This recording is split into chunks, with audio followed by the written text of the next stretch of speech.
Ini terkait dengan kejanggalan kematian mahasiswi Unima nih Tribuners. Jadi pengusutan kematian Antoineta Evia Maria Mangolo Tribuners atau Evia, mahasiswi Universitas Negeri Manado Unima yang ditemukan tewas secara tidak wajar di kosnya kawasan Tomohon nih Tribuners, terus mengungkap lapisan demi lapisan kejanggalan.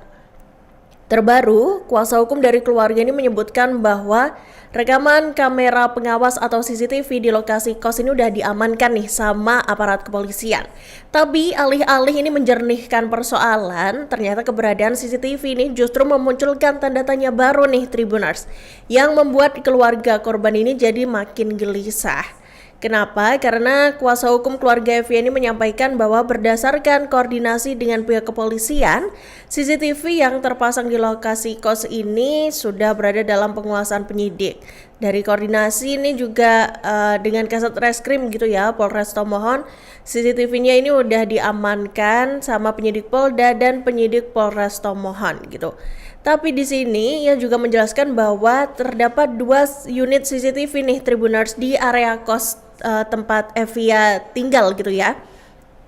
Tapi ternyata salah satunya ini nggak bisa digunakan gitu karena nggak menyimpan rekaman apapun, alias ini memorinya nggak ada Tribuners. Jadi ada 2 CCTV yang terpasang, tapi yang satu ini tanpa memory card. Dan kondisi ini kemudian memicu kecurigaan ya dari pihak keluarga gitu. Terlebih karena ini muncul perbedaan keterangan antara si pemilik kos dan juga aparat kepolisian. Nah, apa perbedaan pernyataannya? Jadi setelah usut punya usut nih Tribuners, sebelumnya nih pemilik kos ini menyatakan bahwa pihaknya udah menyerahkan memori CCTV itu ke pihak kepolisian.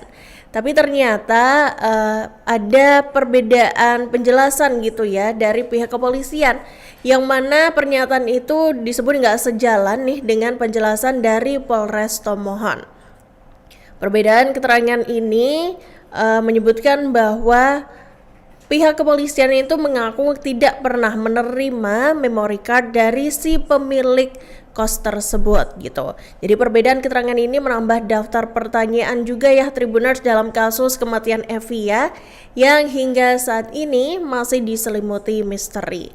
Dan gak berhenti di situ nih Tribuners, kuasa hukum Evia ini juga menyatakan kesiapannya nih yang untuk menghadirkan orang tua korban gitu ya untuk memberikan keterangan langsung kepada penyidik Polda Sulut.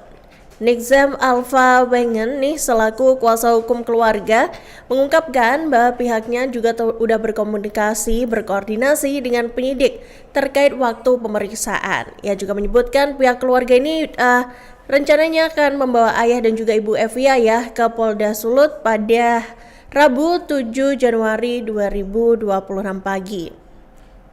Selain orang tua korban, Tribuners turut dihadirkan pula saksi yang mengaku melihat langsung Evia nih naik ke mobil dosen berinisial DM. Nah, sebenarnya apa sih yang menjadi latar belakang terjadinya pembunuhan terjadinya kematian ini ya, bukan pembunuhan, sorry. Jadi kematian Evia ini Tribuners turut menyeret dugaan pelecehan nih yang dilakukan oleh oknum dosen Unima yang berinisial DM itu tadi nih Tribuners. Jadi pihak kuasa hukum juga udah mengantongi bukti dugaan pelecehan itu dan diserahkan pada penyidik Polda Sulut.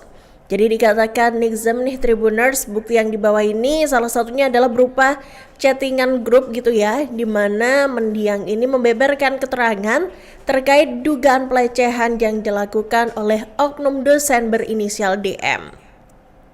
Kemudian pada Senin 5 Januari 2026 lalu, tim kuasa hukum keluarga Evia ini udah lebih dulu nih menyerahkan bukti dugaan pelecehan oknum dosen berinisial DM itu ke pihak Rektorat Unima. Kuasa hukum keluarga juga melaporkan bahwa laporan diterima oleh Satgas dan Rektorat Unima itu sendiri. Dikatakannya laporan ini dilayangkan lantaran oknum dosen juga masih sempat mengelak gitu ya Tribuners melakukan dugaan pelecehan itu, dan itu dikatakan DM kepada para anggota Satgas. Kami sudah sepakat untuk membuat satu judul, jadi mengharap jangan buat judul lagi nih.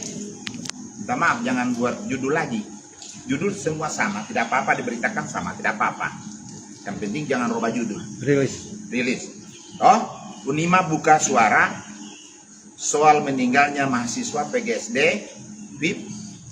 Rektor Joseph Kambey menindak tegas dugaan pelecehan di kampus. Itu judulnya. Nih, judulnya. Kemudian nanti ada dia punya selanjutnya, nanti teman-teman wartawan ambil sama saya ini yang selanjutnya.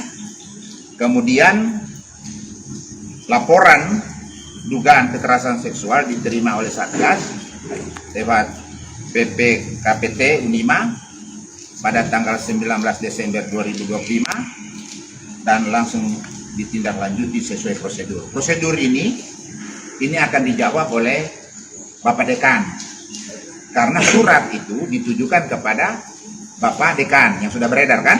Nah, silakan Pak Dekan untuk menyampaikan tentang apa surat dari A sampai Z sampai yang tanggal 22.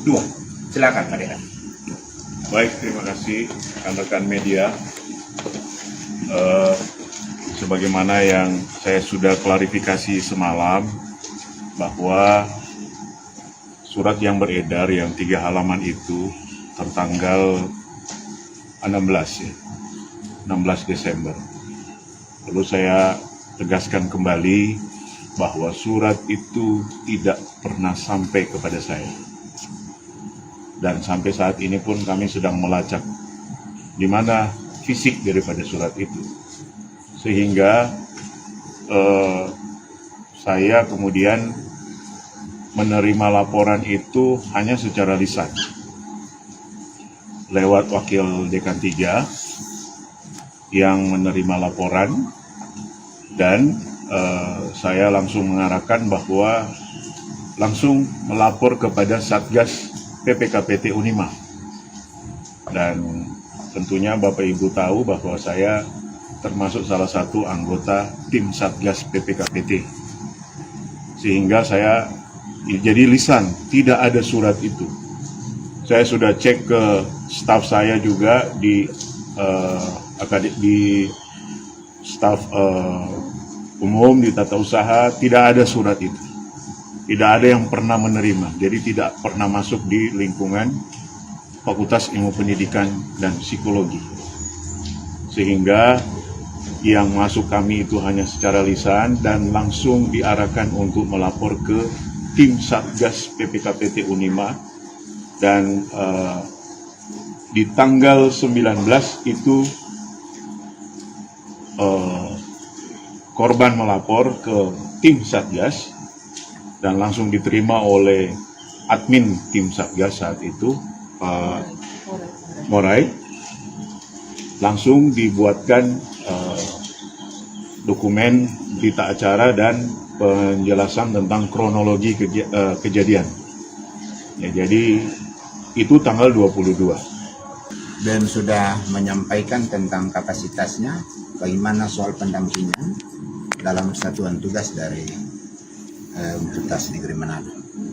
Kemudian kita yang hadir ini, di sini ada Satgas lengkap dan ada SPI, Satuan Pengawas Internal Unima lengkap, yang selalu mengawasi proses-proses yang dilaksanakan di Unima ini.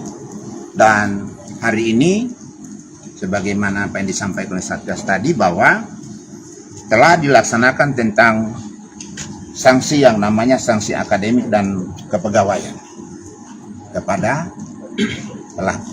Nah, silakan lagi kembali kepada Pak Kepala Biro untuk tim Satgas atau tim Satgas untuk menyampaikan sanksi apa yang hari ini yang tunggu-tunggu oleh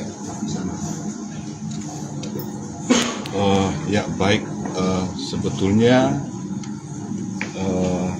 Satgas baru selesai melaksanakan tugas terkait dengan pemeriksaan terlapor, dan hari ini untuk memudahkan proses tahapan selanjutnya kami telah bersurat kepada rektor untuk membebaskan dari tugas-tugas fungsional sebagai dosen, dan ini prosedural. Artinya bahwa Kalau kemudian kesimpulan akhirnya adalah sanksi administratif tingkat berat, maka kemudian dia akan ke PP 94. Nah, tahapannya itu harus rigid dilakukan. Jadi itu penting untuk diketahui oleh khalayak, masyarakat, bahwa kemudian pihak Satgas tidak diam, sebetulnya sudah melakukan upaya sesuai dengan prosedur. Nah, karena kita dituntut untuk profesional ya harus sesuai dengan ketentuan yang berlaku. Demikian. Download Tribun X sekarang, menghadirkan lokal menjadi Indonesia.